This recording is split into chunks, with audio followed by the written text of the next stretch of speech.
the year is winding down, and for most people, the limbering of for the last lap. This is November ending, and there's something that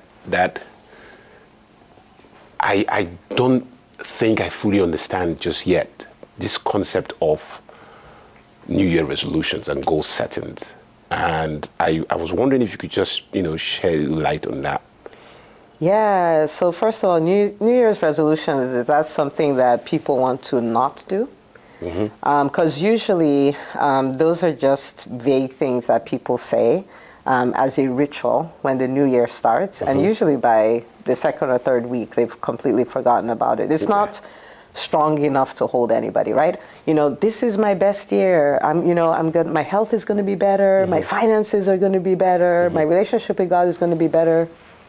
Like, that doesn't motivate you to do anything. It's just stuff you say. And when people are saying, they know nothing is about to happen. On the other hand, there's goal setting. Yeah. And goal setting is really one of the best things we can do as Christians, because we have God, we have His power, we have His wisdom, we have all of that. But it still needs to be channeled to something. And so when we're just like, God will do it, this will be better, this will be the best, but we haven't defined what the best is, then we waste the grace. We waste His wisdom. We waste His presence. And, the best way I can put it, if you can think about somebody getting in their car in a new city, and they just drive. Okay. Where are you going to? I'm just driving. Yeah. Right? We all know you're not going to get anywhere significant, But if you know where you're going, then you put that address in the GPS, and the GPS spits out directions. That makes sense. And then you go with precision. It'll take you shorter. You'll get to the right destination. You'll be happy when you get there. And so I think it's such a waste of a year to start a year with no clearly defined goals, right? Because then you're just driving around aimlessly. Yeah, but you talk about this goal setting, and there's this thing I think I've seen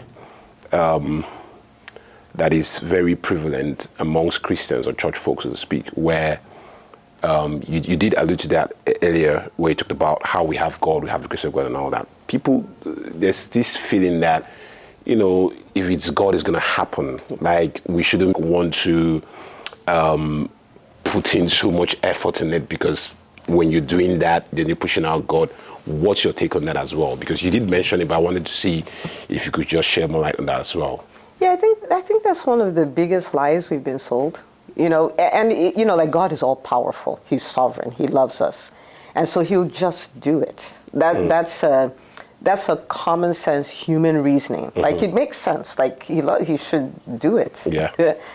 But when you read the scriptures, you don't see that. So I think when this first really dawned on me was when I was reading the book of Deuteronomy. And so in Deuteronomy 2:24, God says to Joshua, He says, I have given you Sihon, king of Heshbon. I've given him to you and his land. And that's like, yes, won't He do it? Yeah. If it ended there.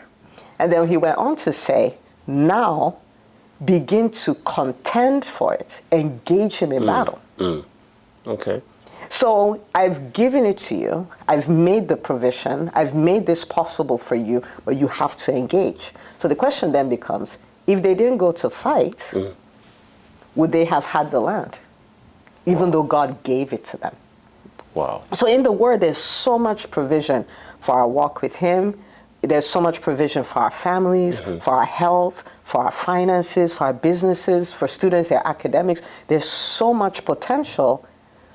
But if we don't engage, if we don't do our part, if we don't realize we're in partnership with God, then we're never going to see it. Wow. And so one of the things He gave us, one of our responsibilities is to do the planning.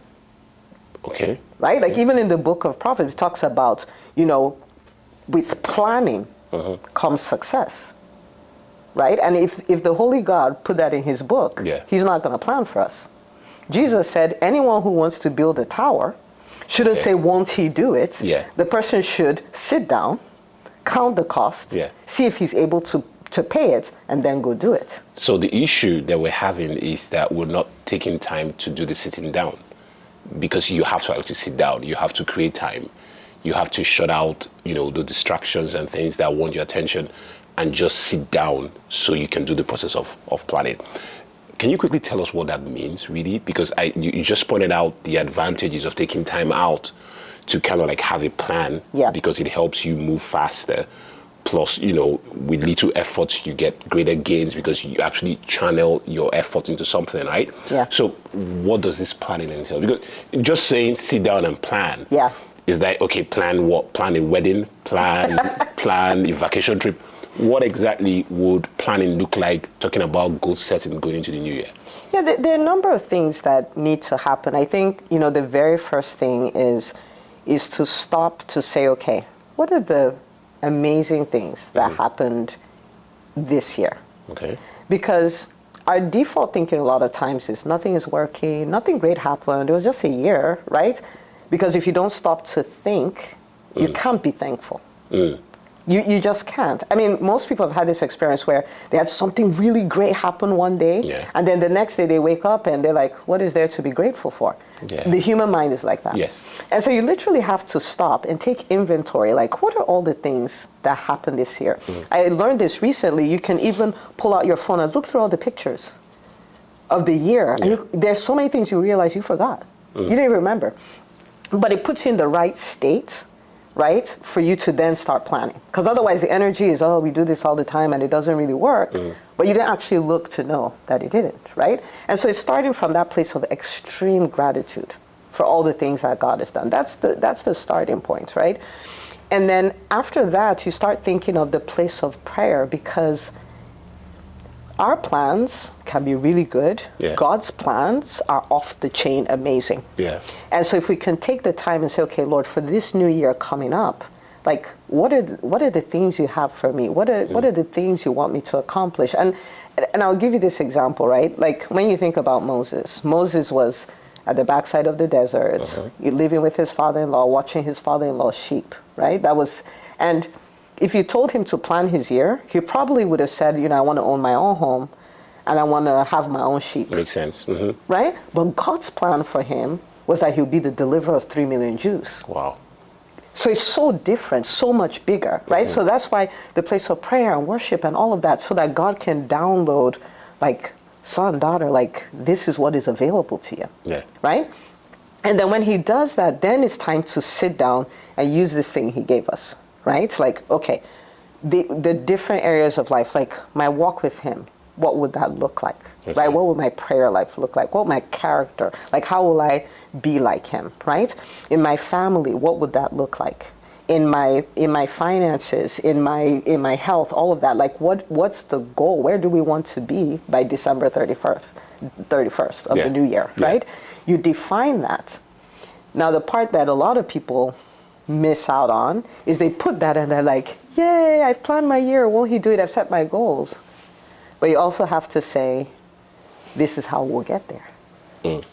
Right? Because it's like he'll do it, but there needs to be a plan to accomplish it. So if one of my things is a health goal, maybe I want to be a certain weight, I can write that. That's fantastic. But then what am I going to do? Because come January 1st, it's time to start doing, so that at the end of the year we could be where we want to be. So am I going to start strength training? Am I going to cut certain things out of my diet? All, like, that plan needs to be there, it needs to be concrete.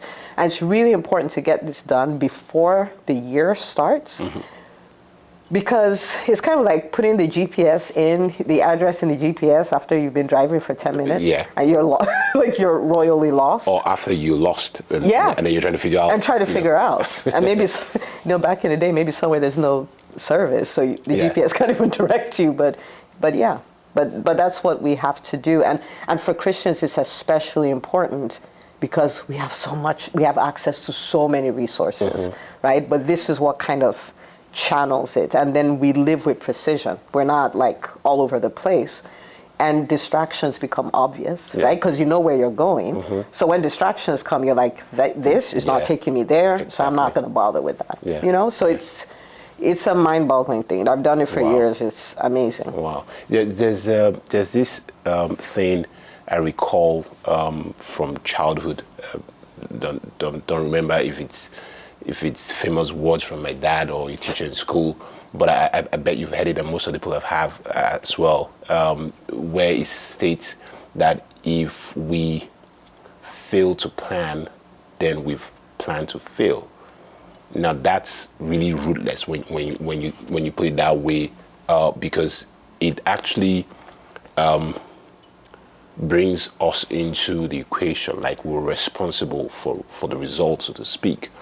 And as Christians, sad to say, we don't, even as humans, we don't like accountability. We don't want to be responsible.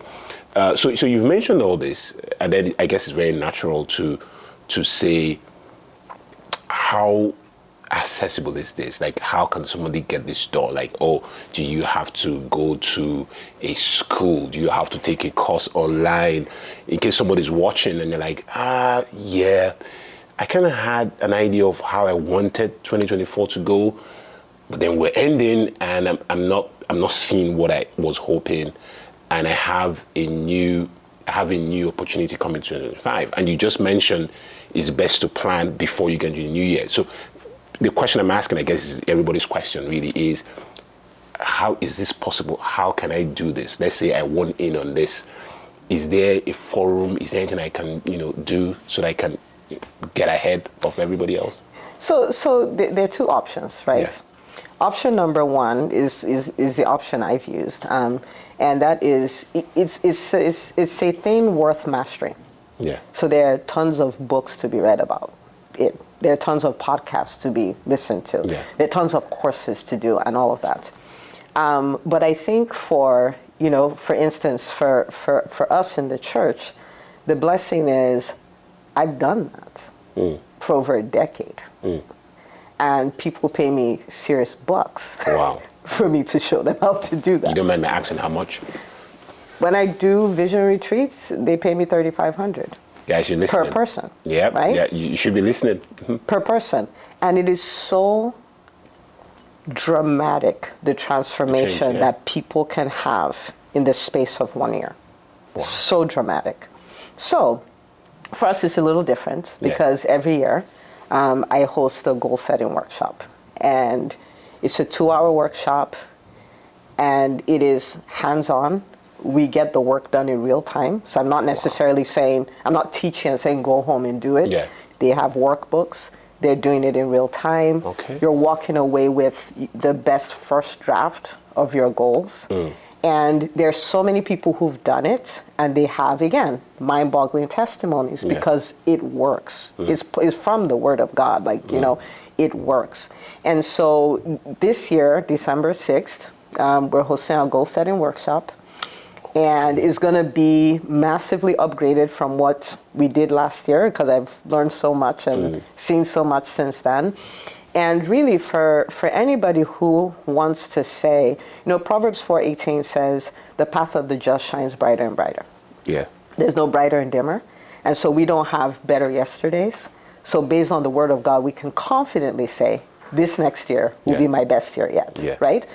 Now, if there's somebody who truly wants that, you say amen to it, and you register for the workshop. Wow. And then you come, and we're going to sit. There are 9 areas of life, right? We don't want to have, some aspects of our lives working and others are not. We can have it all, right? But we're going to do that intentionally. It's not going to magically happen.